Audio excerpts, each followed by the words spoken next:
بسم اللہ الرحمن الرحیم۔ بسم اللہ الرحمن الرحیم، والصلاة والسلام علی اشرف الانبیاء والمرسلین وعلی آلہ وصحبہ وامتہ اجمعین، اما بعد۔ عزیز صحابہ کرام، سبق نمبر 45 ہے، باب السواک من الفطرہ، حصہ دوم ہے۔ کچھ حصہ اس باب کا ہم گزشتہ ویڈیو میں پڑھ چکے ہیں، آج انشاءاللہ ہم اس ویڈیو کے اندر اس کو مکمل کریں گے۔ سبق کے موضوعات آپ کے سامنے موجود ہیں۔ گزشتہ سبق جو ہم نے پڑھا، ویڈیو ریکارڈ کی، اس میں متن حدیث و ما ترجمہ، تخریج روایت اور روات حدیث سے متعلق کلام ہو چکا ہے۔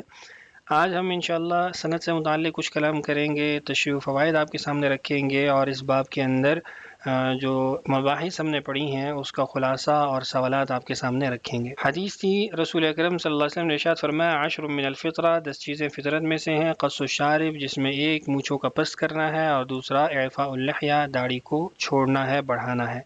10 من الفطرہ تھی قص الشارب، یہاں تک جو عبارت تھی اس کی وضاحت گزر چکی ہے۔ آج اعفاء اللحیہ سے ہم آگے پڑھیں گے۔ اعفاء اللحیہ کا معنی مفہوم دیکھیے، داڑھی کو چھوڑ دینا، توفیر کرنا، بڑھنے دینا، اور اسے کاٹنے یا موڑنے سے روکنا۔ داڑھی واجب ہے، سنت ہے، فرض ہے، کیا ہے؟ تو اس میں جمہور کا مذہب یہی ہے کہ داڑھی واجب ہے، اور اس کی بنیاد رسول اکرم صلی اللہ علیہ وسلم کی بہت ساری احادیث ہیں جن میں آپ نے اس کو واضح فرمایا۔ یہاں چند ہم نے بطور مثال آپ کے سامنے احادیث رکھی ہیں، اور یہ احادیث بھی کتب ستہ کی احادیث ہیں، آپ ان کو ملاحظہ کر سکتے ہیں۔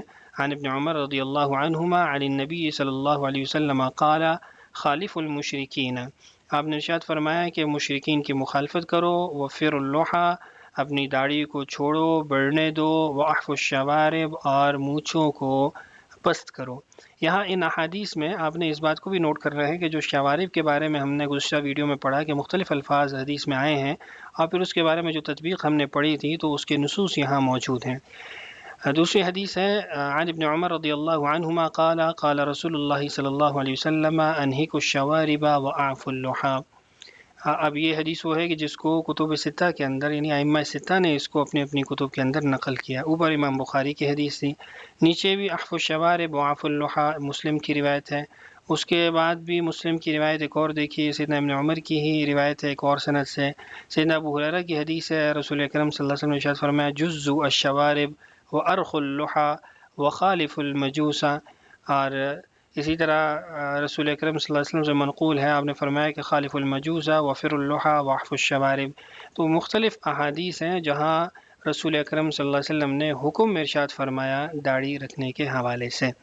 اب یہ جتنی احادیث ہیں ان میں آپ دیکھیں تو سب میں امر کا صیغہ پایا جاتا ہے، اور امر کا صیغہ وجوب پر دلالت کرتا ہے، الا یہ کہ قرینہ اس کو اس کے اصل عمل سے روک نہ دیں۔ تو یہاں کوئی ایسا قرینہ موجود نہیں ہے، بلکہ بہت سارے ایسے قرائن موجود ہیں جو اس کے وجوب پر دلالت کرتے ہیں۔ اس کے بعد داڑھی کے حوالے سے جو مذاہب ائمہ ہیں وہ آپ کے سامنے رکھے ہیں ایک نقشے کی صورت میں، اور یہ تفصیلی بحث منہل کے اندر موجود ہے، ابو داؤد کی شرح میں، آپ وہاں سے اس کو پڑھ سکتے ہیں۔ بڑے دلائل کے ساتھ، عبارات کے ساتھ اس بات کو ثابت کیا کہ داڑھی کا بڑھانا، رکھنا یہ واجب ہے۔ اب اس کا خلاصہ ہم نے آپ کے سامنے اسکرین پر بڑی محنت سے رکھا ہے۔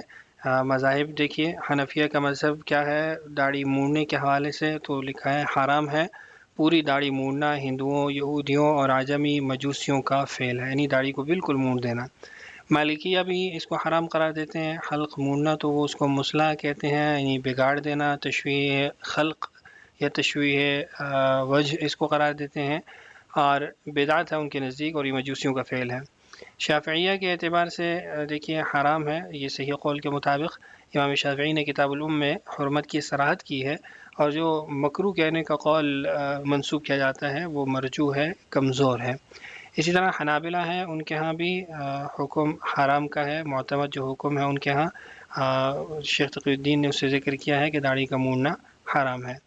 جہاں تک بات ہے تقصیر لحیہ کی، تو العرف الشدید سے ہم نے آپ کے لیے عبارت یہاں نقل کی ہے۔ علامہ نور شاہ کشمیری رحمہ اللہ نے اس عبارت کو نقل کیا ہے، فرماتے ہیں وَأَمَّا تَقْصِيرُ اللِّحْيَةِ بِحَيْثُ تَصِيرُ قَصِيرَةً مِّنَ الْقَبْضَةِ فَغَيْرُ جَائِزٍ فِي الْمَذَاهِبِ الْأَرْبَعَةِ۔ تقصیر لحیہ، داڑھی کو کاٹنا، چھوٹا کرنا، یہ ائمہ اربعہ کے مذاہب میں ناجائز ہے، کسی کے ہاں بھی اس کی اجازت نہیں ہے جب ایک مٹھی سے کم وہ داڑھی ہو یا اس کو کر دیا جائے۔ بہرحال آپ کے سامنے ہم نے مذاہب ائمہ حلقے لحیہ کے حوالے سے بھی نقل کر دیے اور تقصیر لحیہ کے حوالے سے بھی۔ اس کے بعد اگلی سلائیڈ میں داڑھی کاٹنے، کترنے، منڈانے کے جو گناہ ہے اس کے حوالے سے یہ اقتباس نقل کیا ہے۔ حکیم الامت حضرت تھانوی رحمہ اللہ کا یہ اقتباس ہے، فرماتے ہیں کہ داڑھی قبضہ ایک مشت سے کم کرانا حرام ہے، بلکہ دوسرے کبیرہ گناہوں سے بھی بدتر ہے، اس لیے اس کے اعلانیہ ہونے کی وجہ سے اس میں دین اسلام کی کھلی توہین ہے، اور اعلانیہ گناہ کرنے والے معافی کے لائق نہیں ہیں، جیسے کل امتی معافن الا المجاہرین حدیث ہے، اور داڑھی کٹانے کا گناہ ہر وقت ساتھ لگا ہوا ہے، حتیٰ کہ نماز وغیرہ عبادات میں مشغول ہونے کی حالت میں بھی اس گناہ میں مبتلا ہے۔ بہرحال اللہ تعالیٰ ہمیں داڑھیوں کو بڑھانے اور مونچھوں کو پست کروانے کی توفیق عطا فرمائے اور امت کو اس گناہ کا احساس نصیب فرمائے۔ اس کے بعد آگے دیکھیے وقص الاظفار، اسی طرح ناخنوں کا کاٹنا یہ بھی فطرت میں سے ہے۔ ناخن کب کاٹے جائیں، کتنے دنوں کے بعد کاٹے جائیں، اس میں حتمی تعداد تو نہیں ہے۔ جمعرات کا کاٹنا سنت ہے، اسی طرح جمعے کو غسل سے پہلے کاٹنا، نماز سے پہلے کاٹنا یہ بھی سنت ہے۔ باقی آدمی، ہر انسان اپنی ذات کے اعتبار سے دیکھ سکتا ہے کہ جب وہ اس قدر بڑے ہو جائیں کہ اس میں میل کچیل جمع ہونے لگ جائے تو اس کو اسی وقت اس کو کاٹ لینا چاہیے۔ باقی جو لوگوں میں مشہور ہے کہ ناخن کاٹنے کا طریقہ یہ ہے کہ دائیں ہاتھ کی پہلے جو شہادت والی انگلی ہے اس کے ناخن کب کاٹا جائے، پھر اس کے بعد درمیان والی انگلی، پھر اس کے ساتھ والی، پھر چھوٹی انگلی، پھر اس کے بعد آپ بائیں ہاتھ کی جو ہے وہ چھوٹی انگلی سے شروع کر کے اس کے انگوٹھے تک پہنچیں اور پھر دائیں ہاتھ کے انگوٹھے کے ناخن کو کاٹیں۔ اسی طرح پاؤں کے اعتبار سے کہ آپ دائیں پاؤں کی چھوٹی انگلی سے شروع کر کے بائیں پاؤں کی چھوٹی انگلی پہ جا کے ختم کریں۔ تو یہ جو طریقہ رائج اور مشہور ہوا پڑا ہے یہ ثابت شدہ نہیں ہے، نہ اس کا استحباب ثابت ہے، نہ اس کی سنیت ثابت ہے۔ نیچے آپ کے سامنے عبارت موجود ہے، وقال ابن دقیق العید وما اشتہر من قصها على وجه مخصوص لا اصل له في الشریعہ، فرماتے ہیں کہ یہ جو ناخن کاٹنے کے حوالے سے مشہور ہو گیا ایک خاص قسم کا طریقہ، تو اس کی شریعت میں کوئی بنیاد نہیں، کوئی اصل نہیں۔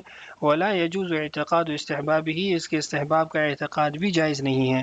کیوں؟ اس لیے کہ استحباب تو حکم شرعی ہے، اس کے لیے کوئی نہ کوئی دلیل چاہیے، اور اس کے لیے تو کوئی دلیل موجود نہیں ہے۔ اور خلاصہ یہ نکلا کہ عوام میں جو رائج طریقہ ہے اس کی سنیت پہ یا استحباب پہ کوئی دلیل نہیں ہے، اس کو سنت یا مستحب قرار دینا درست نہیں ہے۔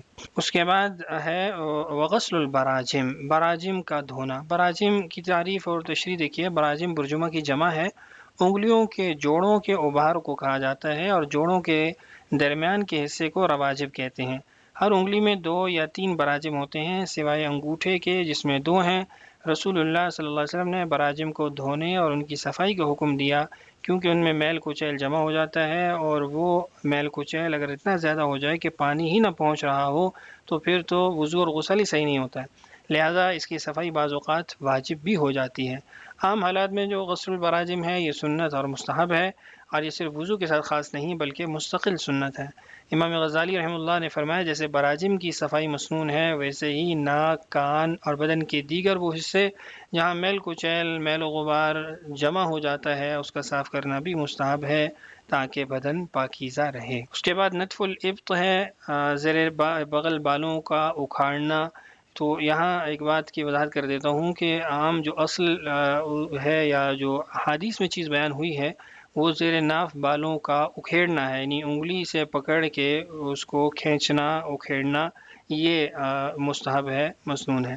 لیکن اگر کسی کی جڑیں زیر بغل بالوں کی مضبوط ہو گئی ہیں یا اس نے ایک آدھ بار کاٹ دیا تو اب اس کے بعد پھر نتف الابط جو ہے یہ کافی تکلیف دہ امر ہے، اور اس سے خون بھی آنے کا امکان رہتا ہے، تو وہ آدمی حلق بھی کر سکتا ہے، اس کو مونڈ بھی سکتا ہے، اسطرہ وغیرہ بھی اس کے لیے استعمال کر سکتا ہے۔ امام شافعی رحمہ اللہ کے بارے میں آتا ہے کہ انہوں نے اس چیز کو واضح کیا، ایک موقع پہ ایک حجام کو دیکھا کہ وہ بغلیں صاف کر رہا تھا، تو اس موقع پہ فرمایا کہ اصل تو نتف الابط ہے، لیکن تکلیف سے ڈرتا ہوں اس لیے میں حلق ابط ہی کرتا ہوں۔ اور حلق العانہ، زیر ناف بال ان کو صاف کرنا۔ اب یہ عانہ کی جو تحدید ہے یہ مختلف کی گئی ہے، لیکن تمام جو تعریفات ہیں محدثین کی یا فقہا کی، تو اس کا حاصل یہ ہے کہ انسان کے مثانہ کے نیچے جو پیڑوں کی ہڈی ہے وہاں سے لے کر جو رانے ہیں ان کی جڑوں تک، ابتدا تک، اور پیشاب پخانے کے ارد گرد کی جو جگہیں ہیں ان کو صاف کرنا یہ حلق العانہ کے اندر شمار ہوگا۔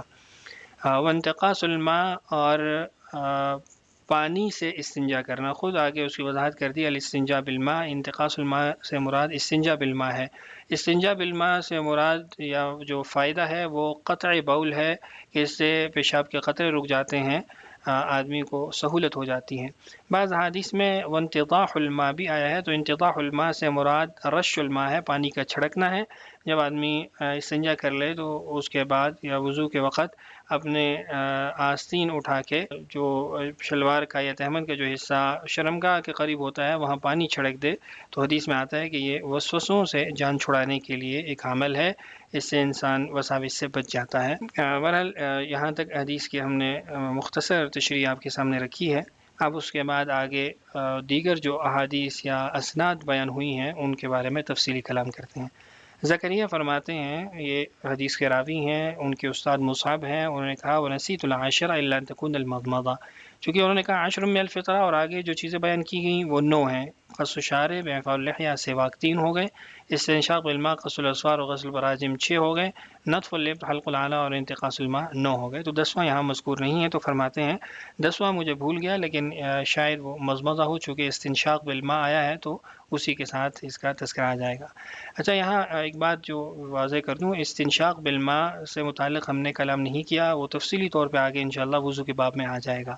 دوسری بات، جو السواک کا کلمہ ہے، یہی ہمارا یہاں پہ محل استشہاد کہہ لیں یا ترجمۃ الباب سے متعلق جو کلمہ ہے وہ یہی ہے، اس کے لیے یہاں پہ حدیث کو ذکر کیا گیا ہے، السواک من الفطرہ۔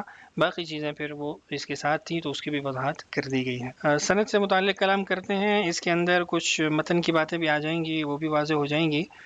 دیکھیے، وبه قال حدثنا موسى بن اسماعیل و داود بن شبیب، یہ دوسری سند ہے، حدیث نمبر 55 ہے، اس سے پہلے ہم نے 54 پڑھی ہے۔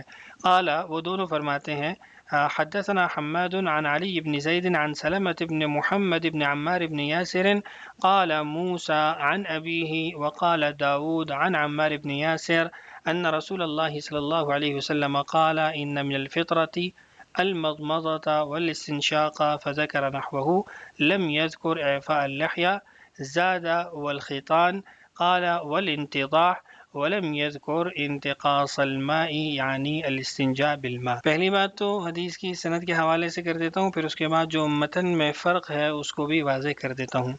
حدیث کے اندر جو سند کے اندر کلام ہے وہ دیکھیے، حماد جو ہے وہ نقل کرتے ہیں علی بن زید سے، اور علی بن زید جو ہے وہ سلمہ بن محمد بن عمار بن یاسر سے نقل کرتے ہیں۔ اب اس کے بعد موسیٰ کہتے ہیں، اب آپ ابتدا دیکھیں، حدثنا موسیٰ بن اسماعیل و داود بن شبیب، جو امام داود ہیں ان کے 2 استاد ہیں اس حدیث کی سند میں، ایک موسیٰ بن اسماعیل ہیں، دوسرے داود بن شبیب ہیں۔ فرماتے ہیں موسیٰ بن اسماعیل اور داود بن شبیب کی حدیث میں سند کا فرق یہ ہے کہ موسیٰ نے کہا عن ابیہ، سلمہ بن محمد، عن ابیہ محمد، اور امام داود نے کہا عن عمار بن یاسر، یعنی انہوں نے عمار بن یاسر، ان کے جو دادا ہیں سلمہ کے، ان کا بھی تذکرہ کیا ہے، جبکہ موسیٰ کی جو روایت ہے اس میں ان کے دادا کا تذکرہ نہیں ہے۔ اس عبارت کی جو وضاحت ائمہ نے کی ہے وہ آپ کے سامنے اسکرین پر میں نے رکھ بھی دی ہے، منہل سے بھی اور ابن رسلان کی شرح سے بھی، دونوں میں فرق بھی ہے۔ دیکھیے، فرماتے ہیں موسیٰ بن اسماعیل روى الحدیث بسندہ عن سلمة بن محمد بن عمار عن ابیہ محمد ان رسول اللہ صلی اللہ علیہ وسلم قال، کہ موسیٰ بن اسماعیل کی جو سند ہے اس کے اندر سلمہ بن محمد بن عمار جو ہے وہ اپنے والد محمد سے نقل کرتے ہیں، اور محمد نے رسول اکرم صلی اللہ علیہ وسلم کی طرف نسبت کی ہے، تو محمد کے لیے تو صحبت ثابت نہیں ہے، ان کے والد عمار کے لیے صحبت ثابت ہے۔ تو اس اعتبار سے فالحدیث مرسل، حدیث مرسل ہے کہ تابعی نے صحابی کا واسطہ ساقط کر دیا ہے، لأن محمد بن عمار لم تثبت له صحبہ، محمد بن عمار کی صحابیت ثابت نہیں ہے۔ جبکہ داود بن شبیب کی جو حدیث ہے ان کی سند کیا ہے، عن سلمة بن محمد بن عمار عن جدہ، یعنی عن ابیہ کا واسطہ اس کے درمیان سے حذف ہو گیا۔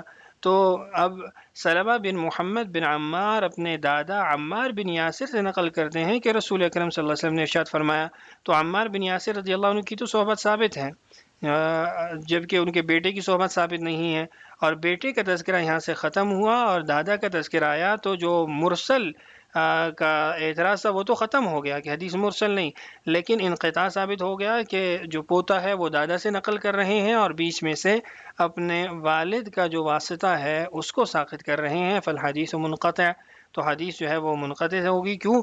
لأن سلمہ لم یرى جدہ عمارا، اس لیے کہ سلمہ نے اپنے دادا عمار کو نہیں دیکھا، ان سے سما ثابت نہیں ہے. تو جب سلمہ کا جو ہے وہ دیکھنا رؤیت ہی ثابت نہیں، سما ہی ثابت نہیں، تو واسطہ بیچ میں موجود ہی نہیں ہے. تو یہ وضاحت کی ہے المنہل کے اندر کہ یہ جو فرق ہے سند کا وہ یوں ہوگا. ابن رسلان رحمہ اللہ ہے، انہوں نے اپنی شرح کے اندر اس بات کی وضاحت کی ہے کہ یہاں پہ جو اختلاف ہے وہ عن ابی ہی کے اندر ہے، نہ کہ عن عمار بن یاسر میں ہے. عمار بن یاسر دونوں سند کے اندر موجود ہے، لیکن عن ابی ہی جو ہے یہ موسیٰ بن اسماعیل کی سند میں تو موجود ہے، داؤد کی سند کے اندر موجود نہیں ہے. تو موسیٰ بن اسماعیل کی سند متصل ہو جائے گی اور داؤد کی جو سند ہے وہ منقطع ہو جائے گی، اس لیے کہ انہوں نے بیچ میں سے ابی ہی کا واسطہ چھوڑ دیا. بہرحال یہ دونوں آراء آپ کے سامنے آ چکی ہیں. اب اس کے بعد جو متن کا فرق ہے وہ دیکھیے. عن عمار بن یاسر رضی اللہ عنہ ان رسول اللہ صلی اللہ علیہ وسلم قال ان من الفطرة المضمضة والاستنشاق. انہوں نے جو فطرت کو بیان کیا تو اس میں مضمضہ بھی ہے، استنشاق بھی ہے، جبکہ سیدہ عائشہ کی جو روایت ہم نے پڑھی ہے جس کے تحت ہم نے تفصیلی کلام کیا ہے اس میں مضمضہ کا تذکرہ نہیں ہے، استنشاق بالماء کا تذکرہ ہے. اس طرح لم یذکر اعفاء اللحیہ، یہ جو عمار بن یاسر رضی اللہ عنہ والی حدیث ہے اس کے اندر اعفاء اللحیہ کا تذکرہ نہیں ہے، اور جو ہم نے سیدہ عائشہ کی حدیث پڑھی اس میں اعفاء اللحیہ موجود ہے. زاد والختان، اس حدیث میں الختان موجود ہے، ختنہ، وہ اس کا تذکرہ موجود ہے، لیکن جو ہم نے سیدہ عائشہ کی حدیث پڑھی ہے اس میں اعفاء اللحیہ تو تھا لیکن ختان کا تذکرہ نہیں تھا. اسی طرح اس حدیث کے اندر سیدنا عمار کی حدیث میں الانتطاع ہے، اور جو ہم نے اس سے پہلے حدیث پڑھی اس میں انتقاص الماء ہے، یعنی استنجا بالماء ہے. تو وضاحت وہاں کر دی تھی، انتزاع سے مراد رش الماء ہے، پانی کا چھڑکنا، اور انتقاص الماء سے مراد استنجا بالماء ہے، پانی سے استنجا کرنا. تو بہرحال یہ کچھ متن کے فرق تھے سیدنا عمار اور سیدتنا عائشہ رضی اللہ عنہ کی احادیث میں. اگر ان کو جمع کیا جائے تو پھر چونکہ ختان اور مضمضہ، یہ مضمضہ کا وہاں تذکرہ نہیں تھا، وہ 9 تھی، تو مضمضہ ساتھ مل کے 10 ہو جائے گی اور الختان مل کے وہاں پہ 11 ہو جائے گی. اور انتقاص الماء تو وہاں موجود تھا، انتضاح نہیں تھا، تو انتضاح الماء مل کے 12 ہو جائیں گی. تو یہ یہاں تک پھر یہ 12 خصلتیں اور فطرتی عادتیں بن جاتی ہیں. اس کے ساتھ امام ابو داؤد رحمہ اللہ نے کچھ اور احادیث معلق نقل کی ہیں. دیکھیے روی نحو عن ابن عباس، سند نقل نہیں کی لیکن ابن عباس رضی اللہ عنہ کی طرف نسبت کرتے ہوئے فرماتے ہیں وقال خمس كلها في الراس، 5 جو ہے وہ فطرت کی خصلتیں ہیں اور وہ سر میں ہیں. ذکر فیہا الفرق، ان میں انہوں نے الفرق کو نقل کیا جو پچھلی احادیث کے اندر موجود نہیں ہے، اور الفرق کہتے ہیں سر کے بالوں کی درمیان سے مانگ نکالنا.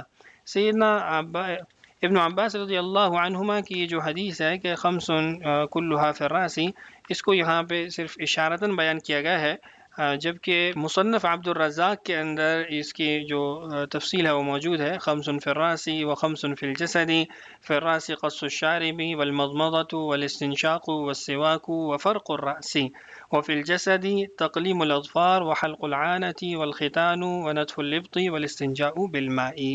تو یوں یہ 10 وہاں پہ مصنف عبد الرزاق کے اندر موجود ہیں. تو اس میں الفرق آ گیا تو اس کو آپ شامل کریں گے تو یہ 13 خصلتیں بن جائیں گی. اس کے بعد مزید دیکھیے قال ابو داود وروی نحو حدیث حماد عن طلق بن حبیب ومجاہد ورواہ حکیم عن بکر المزنی قولهم ولم يذكروا وعفاء اللحیہ. یہاں پر یہ جو حماد کا نام آیا ہے تو حماد سے مراد وہ حماد ہے جو حدیث عمار کی سند میں مذکور ہیں. اوپر آپ دیکھیے حدثنا حماد عن علی بن زید، فرماتے ہیں کہ یہ جو حدیث عمار کی سند اوپر مذکور ہے اس میں جو حماد ہیں انہی جیسی حدیث نقل کی ہے طلق بن حبیب نے، مجاہد نے اور بکر بن عبداللہ المزنی نے. انہوں نے جو یہ حدیث نقل کی یا بیان کی ہے تو وہ حدیث ایک تو مرفوعاً نہیں ہے، موقوفاً ہے. قولہم سے یہ بات واضح ہوتی ہے، ثابت ہوتی ہے کہ ان کا اپنا قول ہے، انہوں نے اس بات کو کہا نسبت الی النبی صلی اللہ علیہ وسلم یا الی الصحابہ اس میں نہیں ہے، اور اس میں لم یذکروا اعفاء اللحیہ، انہوں نے اس میں اعفاء اللحیہ کو بیان نہیں کیا ہے۔ وفی حدیث محمد بن عبد اللہ بن ابی مریم عن ابی سلمۃ عن ابی ہریرۃ عن النبی صلی اللہ علیہ وسلم فیہ واعفاء اللحیہ، ہاں البتہ ابو ہریرہ رضی اللہ عنہ والی حدیث میں اعفاء اللحیہ کا تذکرہ موجود ہے۔ تو آپ اس کو دیکھیے کہ امام ابو داود نے جو نیچے معلقات یا موقوف احادیث بیان کی ہیں، تو اس میں ابن عباس رضی اللہ عنہما والی، طلق بن حبیب، مجاہد اور بکر المزنی، ان کی جو احادیث ہیں یا اقوال ہیں اس میں اعفاء اللحیہ کا تذکرہ نہیں ہے، جبکہ سیدنا ابو ہریرہ کی حدیث میں اعفاء اللحیہ کا ذکر موجود ہے۔ اسی طرح عن ابراہیم النخعی نحو وذکر اعفاء اللحیہ والختان، ابراہیم النخعی سے جو اثر منقول ہے اس میں بھی اعفاء اللحیہ اور ختان کا تذکرہ موجود ہے۔ اور خلاصہ یہ ہوا کہ ہم نے جو احادیث اس باب میں پڑھی ہیں ان کی مجموعی جو تعداد ہے وہ 8 بنتی ہے۔ ایک سیدتنا عائشہ رضی اللہ عنہ کی حدیث جس کو ہم نے تفصیلاً پڑھا، ایک عمار بن یاسر رضی اللہ عنہ کی حدیث جو اوپر گزر چکی 2، اور اس کے بعد ابن عباس رضی اللہ عنہما سے، اور پھر اس کے بعد طلق بن حبیب ہیں، مجاہد ہیں، بکر المزنی ہیں، سیدنا ابو ہریرہ ہیں اور ابراہیم النخعی ہیں۔ ان احادیث میں سے 3 حدیثیں تو مرفوع ہیں، جس میں ایک سیدہ عائشہ کی روایت، سیدنا عمار کی روایت اور سیدنا ابو ہریرہ کی والی روایت، یہ تینوں تو مرفوع احادیث ہیں۔ اور اس کے ساتھ انہوں نے ایک حدیث جو ہے وہ موقوف بیان کی ہے جو ابن عباس رضی اللہ عنہما سے منقول ہے، خمس کلھا فی الرأس، اور اس کے علاوہ 4 آثار تابعین بیان کیے ہیں، طلق بن حبیب، مجاہد، بکر اور ابراہیم النخعی۔ تو یہ جو روایات ہیں، ان تمام تر روایات میں اگر آپ دیکھیں تو ان میں سے 4 میں اعفاء لحیہ مذکور ہے، باقی 4 میں اعفاء لحیہ مذکور نہیں ہے۔ وہ کون سی 4 ہیں جن میں مذکور نہیں ہیں؟ اس میں ایک تو یہ عمار بن یاسر رضی اللہ عنہ والی حدیث ہے، اور دوسرے نمبر پہ یہ جو 3 آثار ہیں، طلق بن حبیب، بکر المزنی اور مجاہد، یہ جو موقوف 3 روایات ہیں ان کے اندر اس کا تذکرہ نہیں ہے۔ باقی اس کے علاوہ 3 مرفوع احادیث میں اور ایک ابراہیم النخعی کے اثر کے اندر اعفاء لحیہ کا تذکرہ موجود ہے۔ بہرحال تفصیلی طور پہ ہم نے سند سے متعلق اور متن کے کلمات کے حوالے سے کلام کر لیا ہے۔ خلاصہ آپ کے سامنے اسکرین پر موجود ہے، آپ اس کو نوٹ کر لیجئے۔ وقت چونکہ زیادہ ہو گیا تو اس لیے ہم خلاصے کو پڑھنے کی طرف نہیں جاتے۔ سوالات کے اندر یہ جو ہم نے اتنی محنت سے آپ کے سامنے اس عبارت کو واضح کیا ہے، آپ اس عبارت کی تفصیلات نقل کریں گے۔ اللہ تعالی ہم سب کا حامی و ناصر ہو۔ السلام علیکم ورحمۃ اللہ وبرکاتہ۔